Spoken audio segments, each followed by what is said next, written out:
So in this video we are checking about how to apply the same font for all the text. Okay, so now what I'll do, I'll just remove the color what they have done. I'll just change the color to some orange color. Okay, this is done. And then what I'll do, I'll select this one.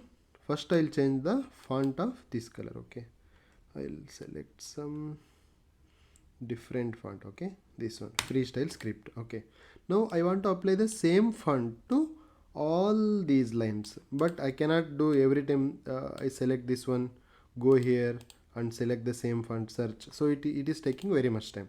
So I want the same font in all the lines. So what I will do, I'll select these two.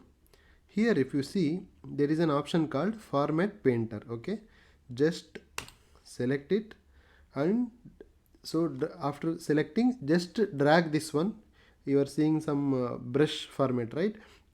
So just drag this line wherever you want to apply. So I am applying to all these. See, I am just dragging and dropping. So see, now the same format is coming across all the text. So that is very easy. Okay,